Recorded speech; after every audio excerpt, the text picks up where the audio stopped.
Good evening, plus two students. This is our second lecture of application of derivatives. In the first lecture, I have discussed exercise 6.1 जो कि rate of change of quantities पर based थी. आज का जो हमारा topic है वो है इंक्रीजिंग एंड डिक्रीजिंग फंक्शंस. तो ये टॉपिक काफ़ी इंपॉर्टेंट है सीबीएसई के लिए भी और कॉम्पिटिशन्स के लिए भी. तो let us start with the introduction. सबसे पहले तो इंक्रीजिंग एंड डिक्रीजिंग का क्या मीनिंग है वो हम आपको इसमें क्लियर करते हैं. ठीक है, तो सपोज़ हमारे पास कर्व गिवन है y is equal to F X. ठीक है, तो ये y is equal to F X is equal to X square हमें गिवन है, मान लो. ठीक है, और इसमें देखो जब हम पॉजिटिव वैल्यूज़ लेते हैं, जैसे x को मान लो मैंने 0 लिया तो y 0 आ गया, x को 1 लेंगे तो y 1. इस तरह से 2, 3, 4 पर हमने देखा 1, 4, 9, 16 एंड 25. इस तरह से आपके पास वैल्यूज़ आ रही हैं. तो इसमें हम देख रहे हैं जो y की वैल्यूज़ हैं 0, 1, 4, 9 मतलब इंक्रीज़ हो रही हैं. ठीक है, इसी तरह से मैंने x को नेगेटिव लेके टेबल बनाया. x को -5 पुट करेंगे y 25 आएगा. इस तरह से x को -2 पुट करेंगे तो 4 आएगा. ठीक है, तो हमने देखा कि जब x नेगेटिव है तो ये वैल्यूज़ सारी है वो डिक्रीज़ कर रही हैं. ठीक है, y की वैल्यूज़. तो यदि हम इसका ग्राफ बनाएं तो आपको इसका ग्राफ पता ही है. इसका ग्राफ क्या होता है? Upward parabola. यदि हम ओरिजिन की लेफ्ट हैंड साइड देखें, ठीक है, ये लेफ्ट हैंड साइड देखें हम, तो ये जो कर्व है आप देख रहे हो, इसमें ये जो कर्व है हमारी ये अपवर्ड टू डाउनवर्ड आ रही है. ठीक है, डिक्रीज़ कर रही है कर्व क्या कर रही है? डिक्रीज़ कर रही है. और यदि हम राइट हैंड साइड में चले ओरिजिन की तो हमने देखा जो कर्व हमारी है वो नीचे से ऊपर को जा रही है, तो ये कर्व इंक्रीज़ कर रही है. तो इसका ये मीनिंग है इंक्रीजिंग एंड डिक्रीजिंग का. अब इसकी जो एक्चुअल में डेफिनेशन है वो क्या है? सबसे पहले आपने एक आई ओपन इंटरवल लेना है जो कि इसकी डोमेन में होगा फंक्शन की. ठीक है, वो फंक्शन रियल वैल्यूड होना चाहिए आपका. तो सबसे पहले इसका है इंक्रीज़ कब करेगा? Increasing on I, open interval I पर इंक्रीज़ कब होगा? इफ़ यदि x1 and x2 less than x1 is less than x2 है और f ऑफ x1 भी लेस देन f x2 होगा, मतलब ये लेस का साइन है तो यहाँ भी इनके भी इमेजेस के बीच में भी लेस का साइन रहेगा, तो ये फंक्शन कौन सा होगा? इंक्रीजिंग होगा. ठीक है, सॉरी, यहाँ पर इंक्रीजिंग में हमारे पास लेस देन और इक्वल टू का साइन आएगा. ठीक है, स्ट्रिक्टली इंक्रीजिंग में क्या होता है? ये इक्वालिटी का साइन नहीं आता, बाकी सारा सेम है. x1 लेस देन x2 है तो fx1 is less then fx2 होगा. डिक्रीजिंग में क्या होता है? x1 लेस देन x2 है आपका, बट इमेजेस का साइन यहाँ पर ऑपोजिट आ गया, लेस होगा तो ग्रेटर आएगा. fx1 इज़ ग्रेटर देन और इक्वल टू fx2 है, तो ये डिक्रीजिंग हो जाएगा. स्ट्रिक्टली डिक्रीजिंग का क्या मीनिंग है? If x1 less than x2 है, fx1 ग्रेटर देन fx2 होगा, मतलब ऑपोजिट होगा आपके पास.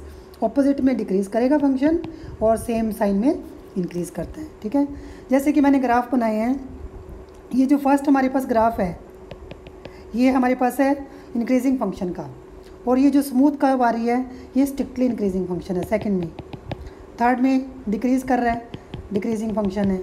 ठीक है, और फोर्थ में फिर से स्मूथ कर्व है तो ये स्ट्रिक्टली डिक्रीजिंग है. और फिफ्थ वाली फिगर में आप देख रहे हो कभी इंक्रीज़ कर रही है कर्व, कभी डिक्रीज़ कर रही है, कभी डिक्रीज़ कर रही है, कभी इंक्रीज़ कर रही है. तो इसको क्या कहते हैं? Neither increasing nor decreasing. ठीक है, तो इसके सम्स काफ़ी सिंपल होते हैं.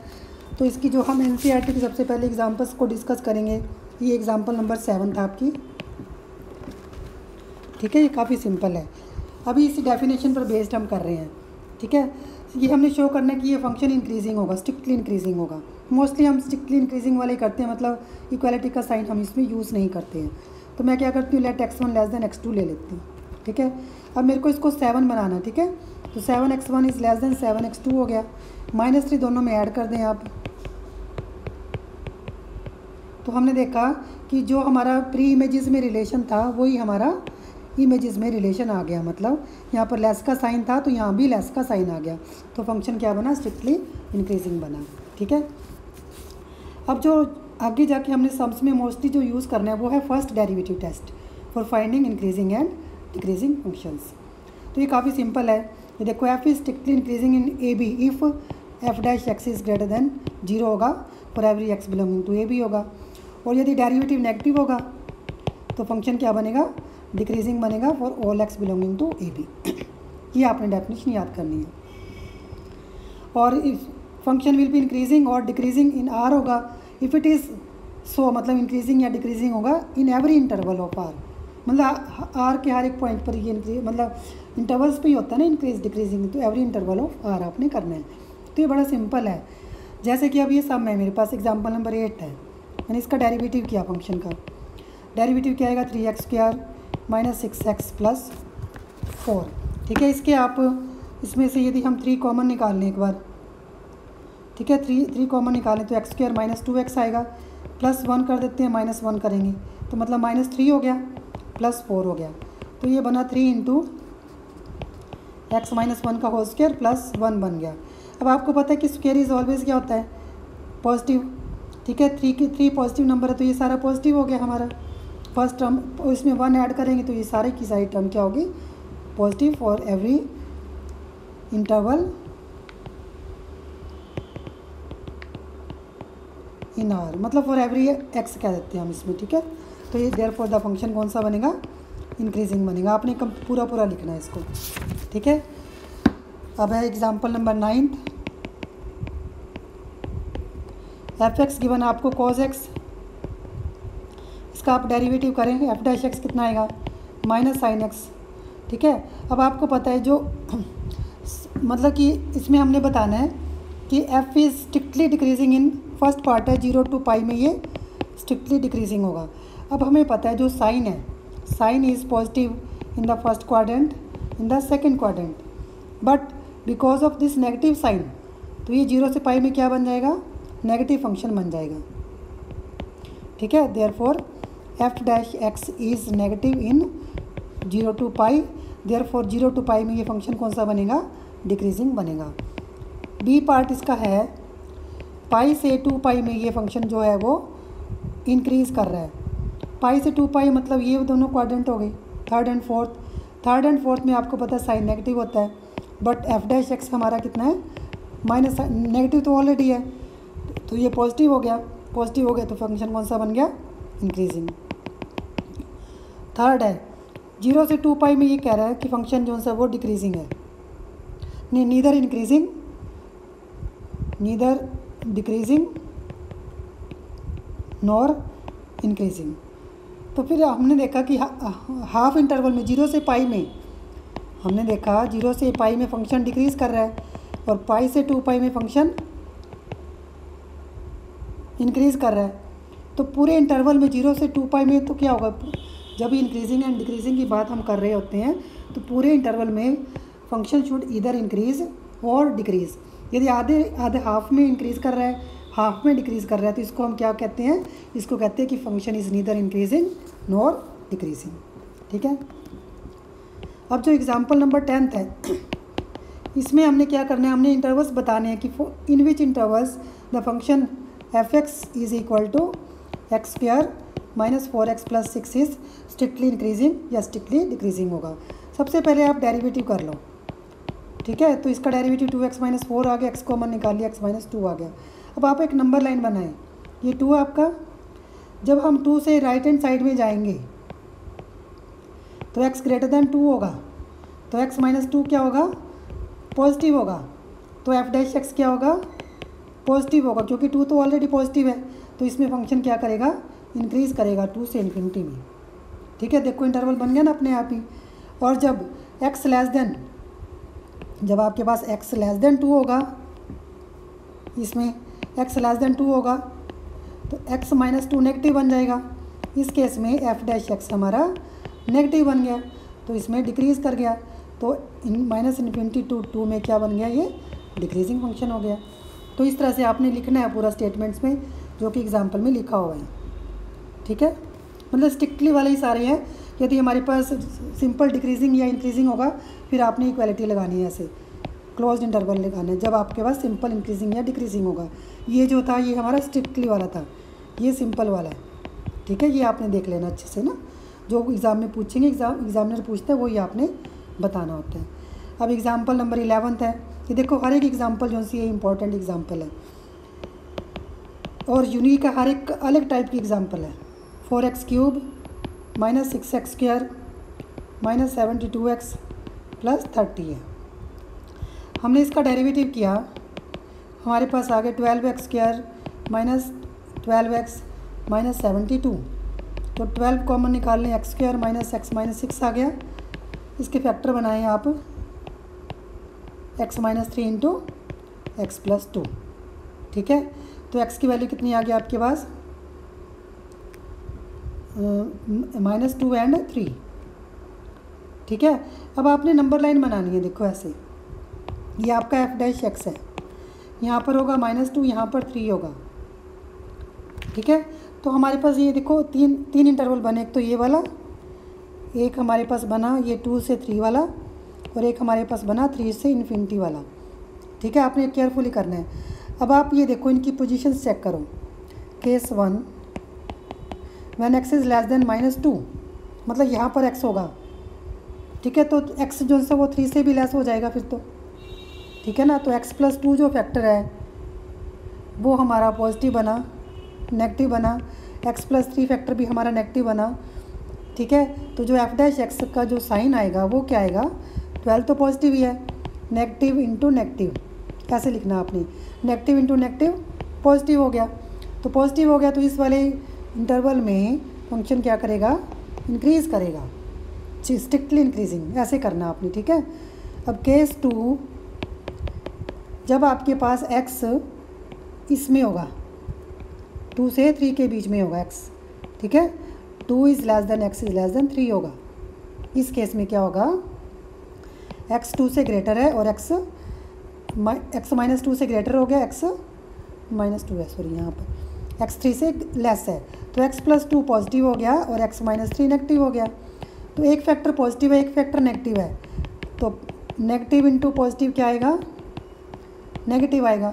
तो नेगेटिव होगा डेरिवेटिव, तो फंक्शन क्या करेगा, डिक्रीज़ करेगा। सेम केस थर्ड है, जब x ग्रेटर देन 3 होगा तो x ग्रेटर देन -2 भी होगा, तो दोनों ही फैक्टर पॉजिटिव हो गए, तो इसमें ये इंक्रीजिंग हो गया। लिखना आपने सारा स्टेटमेंट्स में है, ठीक है। इस तरह से आपने करना है इसको। नेक्स्ट एग्जांपल नंबर 12, ये भी काफ़ी इंपॉर्टेंट एग्जांपल है। हमें गिवन f(x) ट्रिग्नोमेट्रिक फंक्शंस आ गए। अब sin 3x है and x belongs to 0 to π/2। आपने क्या करना है, सबसे पहले इसका डेरिवेटिव करना आपने, ठीक है, कुछ नहीं करना। तो ये आएगा 3 cos 3x, ये 3x देखना है अब, ठीक है आपने। अब इसको हमने 0 करना होता है, तो cos थीटा 0 कब होता है, व्हेन थीटा क्या होता है, π/2।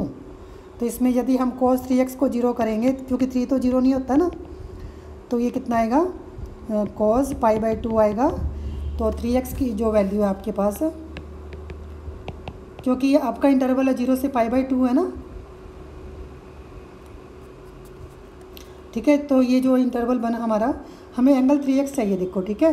मैं आपको दोबारा से बताती हूँ इसमें ये कैसे, यहाँ पर देखो हमारा जो है x लाई कर रहा है 0 से π/2 के बीच में, जो 3x होगा वो किस में लाई करेगा, 0 से 3π/2 के बीच में, ठीक है। तो ये जो y एक्सिस है आपका, ये y एक्सिस के लॉन्ग यहाँ पर π/2 है, यहाँ पर 3π/2 है। cos 0 होता है ना आपका, π/2 3π/2। तो फिर से x निकालें आप, तो ये π/6 आ गया, π/2 ही आ गया आपका, ठीक है। अब आपने एक नंबर लाइन बनानी है ऐसे, यहाँ पर 0 लिखना है, यहाँ पर π/6 लिखना है, यहाँ पर π/2 लिखना है। अब हम चेक करते हैं, जब x हमारा 0 से π/6 के बीच में होगा, ठीक है, जैसे 0 is less than x is less than π/6 होगा। केस 1 हमारा, जो हमारा 3x है वो तो π/2 के बीच में आ गया, तो 0 से π/2 क्वाड्रेंट कौन सा है, फर्स्ट क्वाड्रेंट है। फर्स्ट में कॉज क्या होता है, ये वाला कॉज पॉजिटिव होता है, तो इट मीन्स इसमें हमारे पास पॉजिटिव आ गया डेरिवेटिव। तो 0 से π/6 में जो हमारा फंक्शन बना वो क्या बनेगा, इंक्रीजिंग बनेगा, ठीक है। इस तरह से करना आपने। फिर सेकंड लेते हैं हम, सेकंड केस में when x lies between π/6 to π/2, ठीक है। तो इसमें अब आप करें,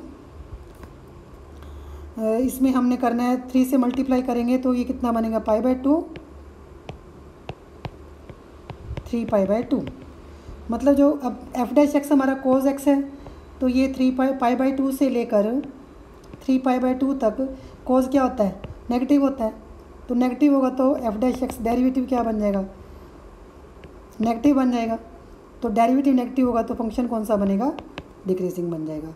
तो इट मीन्स 0 π/6 से लेकर π/2 तक जो हमारे पास फंक्शन क्या है वो डिक्रीजिंग है। तो इस तरह से आपने इंटरवल्स निकालने थे कि जिन इंटरवल्स में ये फंक्शन इंक्रीज़ या डिक्रीज़ कर रहा है। ठीक है। तो इस तरह से आपने करना होता है। यदि मतलब ये स्ट्रिक्टली वाला सारा किया हमने, ठीक है। और सिंपल आएगा तो फिर आपको मैंने बताया स्क्वायर ब्रैकेट्स आती है। क्लियर। नाउ 13th एग्जाम्पल, ये भी काफ़ी इंपॉर्टेंट एग्जाम्पल है। हमें एफ एक्स गिवन है sine x plus cos x, और हमने इसमें भी इंटरवल्स निकालने हैं फिर जिसमें ये स्ट्रिक्टली इंक्रीजिंग या डिक्रीजिंग होगा, ठीक है, वो हमने बताना है। क्योंकि हमें इसमें अब गिवन है, ये देखो जो एक्स गिवन है आपको 0 से 2, मतलब चारों ही क्वाड्रेंट्स इसमें हमने लेने हैं, ठीक है। ये लिख लिया हमने। अब आप इसको डिफ्रेंशिएट करें तो ये आएगा cos x minus sine x. Third step था इसको 0 करना, आपने एफ डैश एक्स को 0 करना हमने, तो cos x minus sine x 0 करेंगे तो cos x is equal to sine x आ जाएगा, मतलब कि tan एक्स आपका 1 आ गया, ठीक है। tan थीटा 1 कब होगा, जब x इज इक्वल 45 डिग्री का होगा। बट क्योंकि आपके पास x चारों क्वाड्रेंट में है और tan फर्स्ट एंड फोर्थ में क्या होता है, पॉजिटिव होता है, तो एकदम से आपके माइंड में आ गया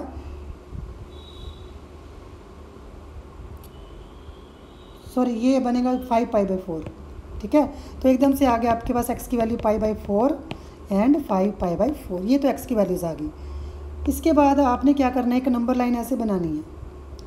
तो एक तो 0 था हमारा, एक ये 2π पे एंड हो रहा है, हमने दो स्टेशनरी पॉइंट्स निकाले π/4 एंड 5π/4। स्टेशनरी पॉइंट्स कहते हैं जहाँ पर डेरिवेटिव 0 होते हैं, ठीक है। अब हमारे पास ये इंटरवल्स बन गए 1, 2 एंड 3। अब इसमें आप साइन चेक कर लें। अब देखो व्हेन x लाइज बिटवीन 0 से π/4 होगा, आपको पता है 0 से π/4 में कोस जो सा होता है साइन से ग्रेटर होता है, क्योंकि जैसे कोस 0 1 होता है ना, और साइन 0 कितना होता है 0, तो 1 0 से बड़ा है, ठीक है। तो देयरफॉर जो डेरिवेटिव बनेगा 0 से π/4 में पॉजिटिव बनेगा, तो 0 से π/4 में फंक्शन क्या बनेगा, इंक्रीजिंग। सेकंड जब हमने लिया x लाइज बिटवीन π/4 टू 5π/4, तो इसमें कोस क्या होता है हमारा, ये आ गया सॉरी 5π/4 से यहाँ तक लिया हमने, ये π/4 से 5π/4 तक। जो कोस है वो साइन से छोटा होता है, आप वैल्यूज पुट करके भी चेक कर सकते हैं। तो डेरिवेटिव नेगेटिव होगा, ठीक है। देयरफॉर फंक्शन कौन सा बनेगा, डिक्रीजिंग। तो इंटरवल क्या आ गया आपके पास 5/, ये तो आपके सामने ही पढ़े थे पहले नंबर लाइन से। थर्ड केस था हमारा, ये देखो नंबर लाइन से ये वाला इंटरवल 5π/4 से 2π तक, ठीक है। इन 5π/4 टू 2π, ठीक है। जो cos x है आपका वो साइन से ग्रेटर है, आप वैल्यूज चेक कर सकते हैं। तो डेरिवेटिव आपका पॉजिटिव आएगा, पॉजिटिव होगा तो फंक्शन कौन सा बनेगा, इंक्रीजिंग बनेगा, ठीक है।